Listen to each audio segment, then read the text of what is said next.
O presidente da Câmara, Rodrigo Maia, pediu aos líderes para que o projeto de reforma passe sem sustos pela Comissão de Constituição e Justiça. O problema é que o tal do Centrão quer atrasar a deliberação.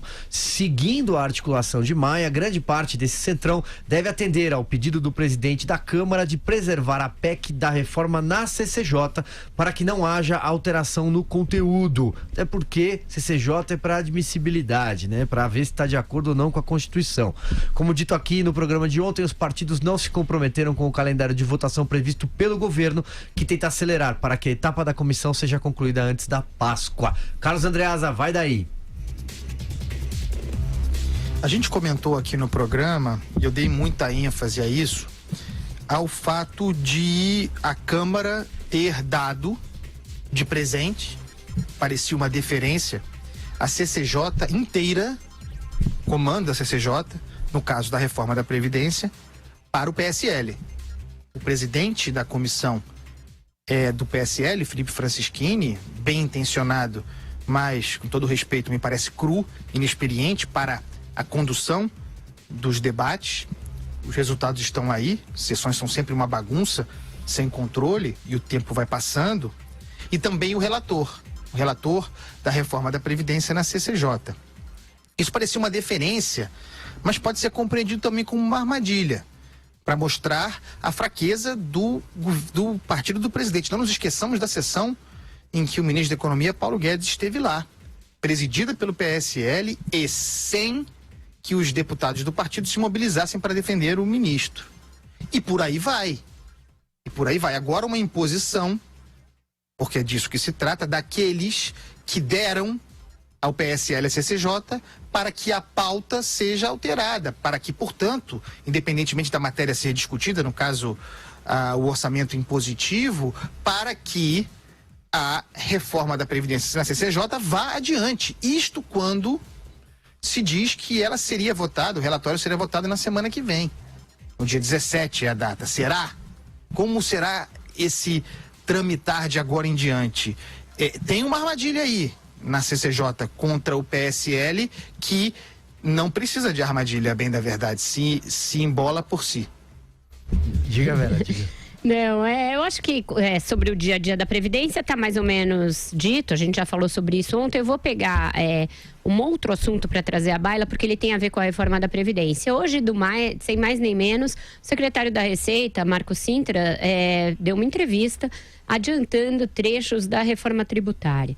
Nessa entrevista, ele fala lá da unificação de tributos federais e diz que para combater uma possível queda de arrecadação, o governo estudaria a criação de um tributo sobre todas as movimentações financeiras, até transações em espécie, de pagamento com maquininha, etc. Então, ele está ressuscitando aquela velha discussão sobre a volta de algum tipo de CPMF, algo que o Bolsonaro teve de desmentir cabalmente na campanha, porque causou um tremendo ruído quando aventado pelo Paulo Guedes e por ele próprio, Marco Sintra, na campanha, e trazendo isso de volta à baila no momento em que se tenta votar uma reforma da Previdência. E mais, ele disse que esse tributo federal, no futuro, abarcaria também o ICMS, que é estadual, e também o ISS, que é municipal, ou seja, mexendo na arrecadação dos outros entes federativos. Não preciso dizer que isso causou uma tremenda confusão. Falei disso aqui no Jornal da Manhã, escrevi no BR18, etc. O que aconteceu? Precisou o Paulo Guedes lá em Washington, onde participa de um evento, dizer: calma, não é assim. Reforma tributária vai unificar 3 tributos num primeiro momento. Não falou em CPMF e falou: não vamos mexer nos tributos estadual e municipal. Portanto, quando a gente aqui analisa que alguma coisa pode causar ruído, que alguma coisa está fora de lugar, é porque a gente cobre, fala com as pessoas do governo. Para que lançar um ruído desse no momento em que o Congresso tenta deslanchar a votação da reforma da Previdência? Qual é o ganho disso? Eu ouvi de fontes do próprio governo, é muito amadorismo. E por que ele fez isso? Por uma única razão: vaidade. Porque a Câmara começou a discutir o projeto de reforma tributária do Bernard Api, e esse projeto é concorrente com o do Marco Sintra, embora seja também usado como base do projeto do governo.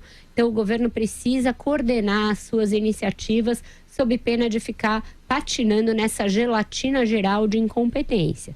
Se já tem essa base que o Andreasa relatou bem, que é inexperiente, que não sabe fazer a coisa andar no Congresso, se a equipe econômica, que é onde está a excelência do ponto de vista da formulação, não coordenar os seus passos e quiser brigar por protagonismo, a coisa não vai andar. Reforma tributária é importantíssima, é necessária, mas primeiro, depois, e segundo, falar em criar a CPMF agora é querer levar a popularidade do presidente da República lá para o chão.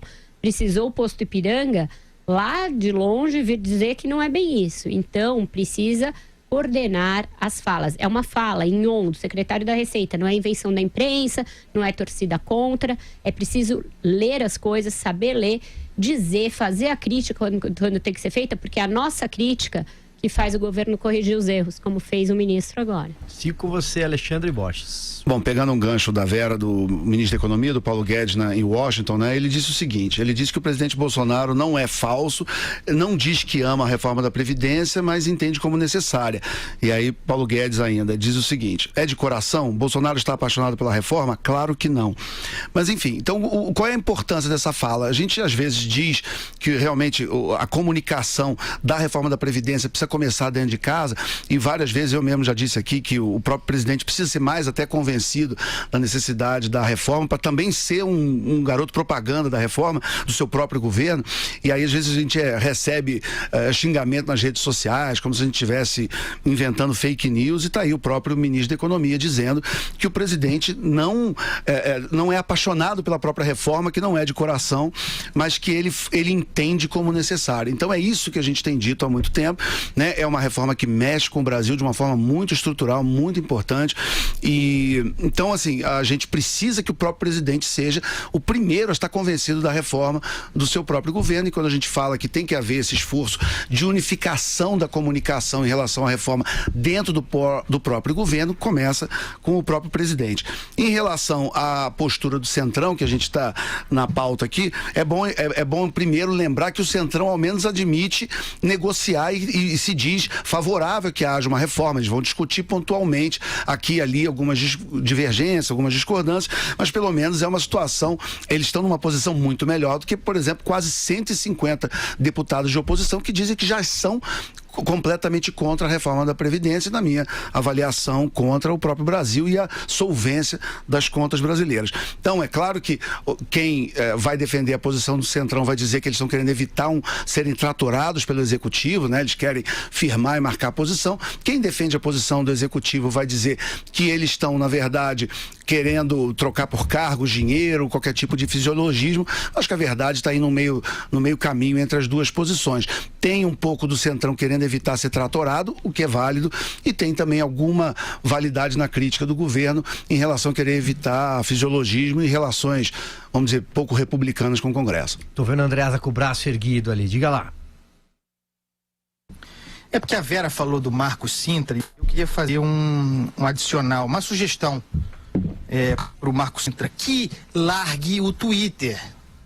O Marco Sintra é secretário do Ministério da Economia. Ele é, portanto, braço do ministro Paulo Guedes. As coisas que ele fala são faladas desde a condição de um importante membro desse Ministério da Economia que precisa do parlamento. Eu digo isso porque as postagens do Marco Sintra, talvez ele não saiba, repercutem.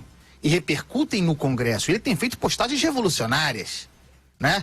Naquela ordem da pressão popular contra o poder intermediário que é o parlamento, é preciso emparedar, né? Contra a atividade política, contra a articulação política. Ele surfou essa onda que esteve muito influente nas últimas semanas e é, sem dúvida nenhuma, um dos motivos pelos quais o Congresso vai tocando um projeto de reforma tributária que não o dele.